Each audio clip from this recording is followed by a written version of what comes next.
Welcome back to another creepy tale with the collective. Tonight we're going to be listening to Wait Until Emmett Comes. But first, if you've not subscribed to our channel, please do so. Also, like this video and turn on your notifications so you don't miss anything that we release.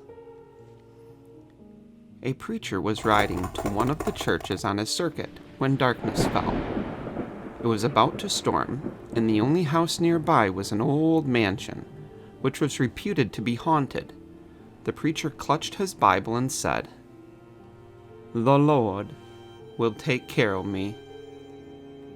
He went into the mansion just as the storm broke. He put his horse into the barn and made his way into the house. The door was unlocked. He went into a large room which contained a fireplace that filled one wall. There was wood laid for a fire. He put a match to it. Then the preacher sat down to read his Bible. Gradually, the fire burnt down to a heap of coals as the storm howled around the mansion. The preacher was roused from his reading by a sound. He looked up from his Bible. A very large black cat was stretching itself. Then it walked to the fire and sat down among the red-hot coals. It picked a coal up in its paw and licked it slowly. The cat got up, shook up the ashes, and walked to the foot of the preacher's chair. It fixed blazing yellow eyes upon him, black tail lashing, and said quietly, "Wait until Emmett comes."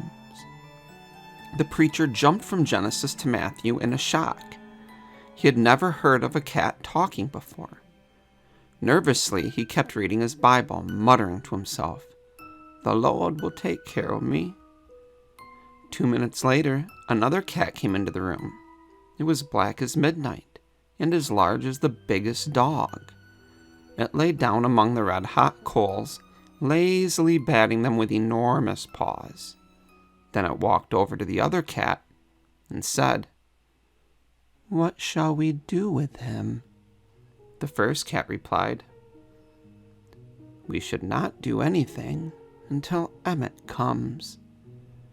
The two cats, black as midnight, sat watching the preacher, who read through the Gospels at top speed, aware of blazing yellow eyes watching him. A third cat, big as a tiger, entered the room. It went to the fire full of red-hot coals and rolled among them, chewing them and spitting them out. Then it came to the other two cats facing the preacher in the chair. "What shall we do with him?" it growled to the others. "We should not do anything until Emmett comes," the other cats replied together. The preacher flipped to Revelation. Looking furtively around the room, he closed the Bible and he stood up. "Good night, cats. I is glad o' your company, but when Emmett comes, you done tell him I've been here and went."